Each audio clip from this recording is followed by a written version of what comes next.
Tapi yang bikin aneh lagi, Ragil tuh nggak denger. Dia cuma mendengar suara mesin cuci berputar aja. Lalu Ragil bilang, apa kamu mau aku ngecek ke atas? Langsung Ana motong, udah biarin aja, kali baju dia kotor, mau nyuci juga. Woi, jangan jadi pengecut kamu. Saya tahu kamu ada di sini lebih dulu daripada saya. Tapi ingat ya, ini tuh rumah saya udah beli rumah ini.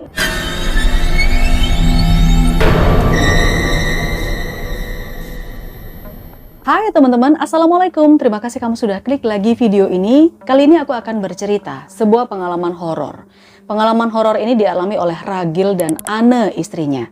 Waktu itu kejadiannya sekitar 10 tahun yang lalu lah ya. Saat itu mereka baru aja membeli rumah mewah, bisa dibilang begitu, karena rumah ini 2 lantai di salah satu komplek perumahan yang bisa dibilang perumahan elit di Tangerang. Karena mereka nggak mau berlama-lama ya, tinggal di kontrakan atau ikut mertua. Setelah beli rumah itu ya mereka pada akhirnya memutuskan untuk pindah ke sana. Ya meskipun komplek itu masih dibilang sangat sepi, bisa dibilang hanya beberapa aja yang nempatin di sana. Bahkan pembangunannya pun juga masih tahap yang pertama. Jadi lama banget progresnya. Masih sekitar 15 rumah lah ya. Sisanya lahan kosong yang siap bangun. Tapi memang cukup luas banget. Oke, waktu itu si Ragil dan Ana termasuk pembeli pertama loh teman-teman di rumah komplek perumahan elit ini ya. Sekaligus juga penghuni awal pemukiman baru ini. Nah, banyak sekali kejadian-kejadian horor yang terjadi pada pasangan suami istri ini. Kira-kira gimana cerita lengkapnya? Oke, aku mulai ceritanya sekarang.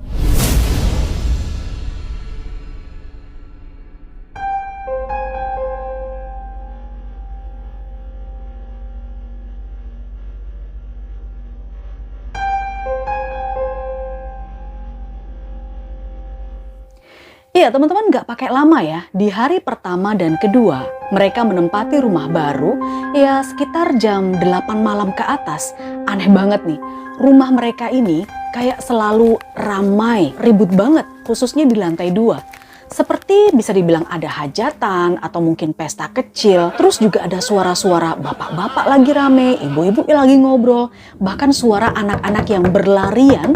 Terus disertai dengan pintu yang seperti dibuka, ditutup. Nutupnya pun juga nggak pelan-pelan, kenceng banget. Brak, kriet, brak, kayak gitu. Jadi ya seperti setengah dibanting gitu loh. FYI, lantai 2 di rumah itu adalah kamar yang belum ditempati. Karena Ragil, suaminya Ana ini lebih suka kamar yang di bawah. Pertama sih Ana pikir ya mungkin ini ada pencuri masuk ya. Karena waktu itu Ragil, suaminya itu masih di Jakarta. Masih ada keperluan kerjaan jadi belum pulang. Ya otomatis Ana di rumah sendirian. Karena kan itu masih awal-awal. Mereka masih belum punya ART. Nah kejadian-kejadian nutup pintu itu setengah dibanting itu terjadi berulang-ulang. Saking takutnya Ana, dia ini telepon ke kakak iparnya sambil nunggu di depan gitu, nggak berani masuk. Dia nelpon kakak iparnya yang kebetulan memang tinggalnya itu nggak jauh dari komplek itu teman-teman. Lalu datang tuh ya kakak iparnya dan sambil bawa pemukul baseball. Ya karena memang kan dikira ada maling. Iparnya tuh langsung naik ke atas seperti yang diduga teman-teman. Kamar-kamar di sana ternyata lengang, tidak ada satu orang pun. Kejadian ini berulang setiap harinya dan Ana itu selalu nongkrong di teras rumah sampai Ragil suaminya pulang kerja, saking takutnya. Gangguan-gangguan itu rupanya nggak berhenti sampai di situ aja.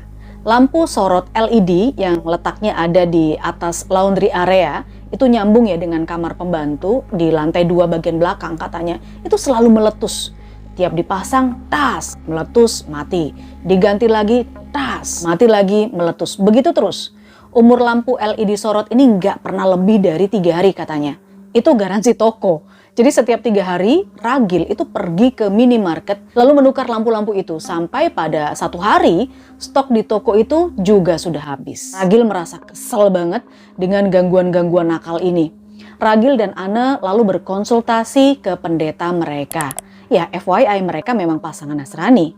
Setelah berkonsultasi, pihak gereja ini menyarankan agar mereka itu ngambil air suci dan garam lalu dipercikkan tuh di sekitar laundry area. Tapi nih, ini dia nih kejadian epicnya. Pengen tahu kejadiannya kayak apa? Ini dia, stay ya. Iya teman-teman, setelah laundry area diperciki air suci dan garam di sore hari ya, pas di sore itu juga tepatnya setelah maghrib, Tapi secara mengejutkan, tiba-tiba pasangan suami istri ini dikejutkan suara yang keras banget dari arah kolam ikan di belakang. Ya, dekat laundry area juga sih. Seperti ada yang jatuh. Saat itu di lokasi udah ada ART yang memang lagi sibuk dengan setrikaan.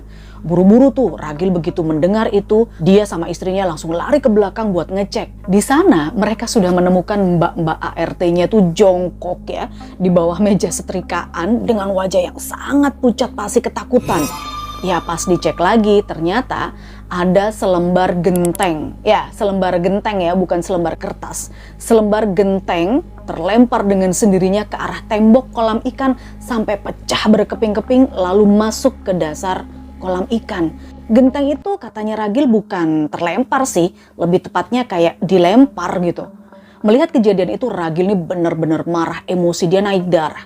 Langsung tuh dia naik ke atas dan setengah berteriak, "Woi, jangan jadi pengecut kamu.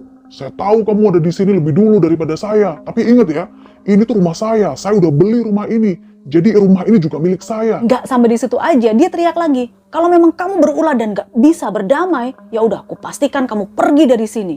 Wih, bener-bener berani banget ya. Ragil tuh udah kayak orang kerasukan gitu loh kalau dipikir-pikir sekarang. Kok bisa dia punya nyali segede itu padahal juga nggak gitu-gitu banget nyalinya. Tapi percaya atau tidak, sejak saat itu teman-teman, lampu sorot LED di laundry area itu nggak pernah meledak lagi. Awet sampai sekarang. Ya syukurlah satu masalah terselesaikan. Loh kok satu? Memang masih ada yang lainnya? Ada teman-teman. Ya udah kita masuk aja ke masalah yang lain ya.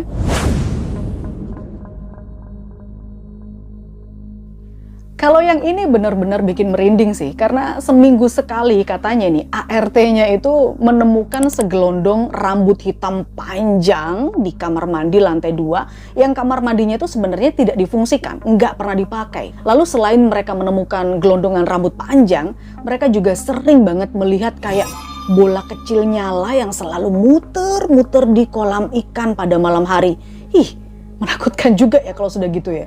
Cerita yang gak kalah horornya teman-teman, bahkan masih dialami setelah mereka bertahun-tahun menempati rumah dan sudah punya anak. Waktu itu Ragil mengantar anaknya les, lokasinya di ruko depan, pakai mobil.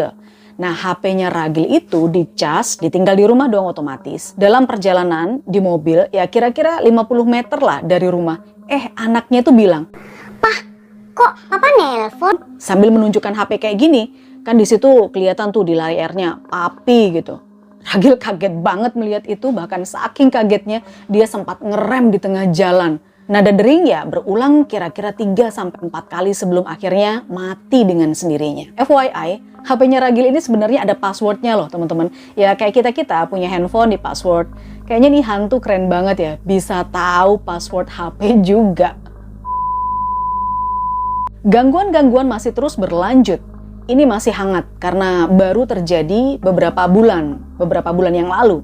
Mereka sekeluarga ceritanya tuh pergi ke Jakarta buat belanja bulanan lah ya, sambil sekalian refreshing jalan-jalan.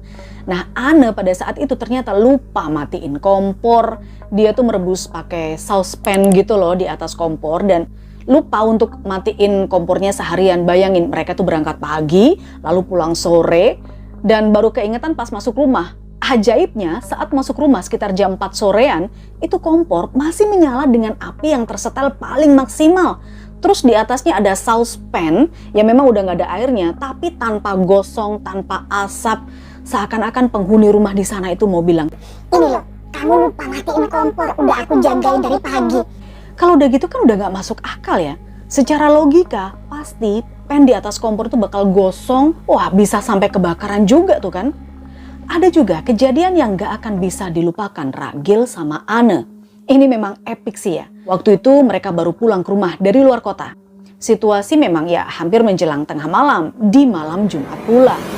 Begitu masuk ke rumah, mereka dikejutkan ada suara mesin cuci di lantai atas yang seperti sedang berputar sendiri. Seperti ngegiling pakaian. Jadi ya kayak ada orang mencuci gitu loh teman-teman. Padahal si mbak ART-nya mereka itu nggak tinggal di sana. Begitu kerja pulang gitu. Nah yang bikin serem nih, aku sampai merinding nih mau ceritainnya. Ana dan anaknya mendengar suara cewek mondar-mandir di atas. Jadi kayak bicara dengan bahasa yang mereka tuh nggak paham. Kedengeran cewek itu lagi ngomyang. Ya kalau orang Jawa bilang itu ngomel sendiri pakai bahasa Jawa. Ana dan anaknya nggak ngerti cewek ini ngomong apa. Tapi yang bikin aneh lagi, Ragil tuh nggak denger. Dia cuma mendengar suara mesin cuci berputar aja. Lalu Ragil bilang, apa kamu mau aku ngecek ke atas? Langsung Ana motong. Udah, biarin aja. Kali baju dia kotor, mau nyuci juga. Lalu setelah itu mereka cepet-cepet masuk kamar buat beristirahat. Ya teman-teman, itulah cerita Ragil dan Ana menempati rumah baru. FYI, mereka sekarang masih tetap ada di rumah itu ya. Dan masih banyak gangguan-gangguan yang mereka tutup mata aja lah dengan gangguan-gangguan yang ada. Intinya mereka tetap ingin bisa bersahabat dan berdampingan hidupnya tanpa ada saling mengganggu.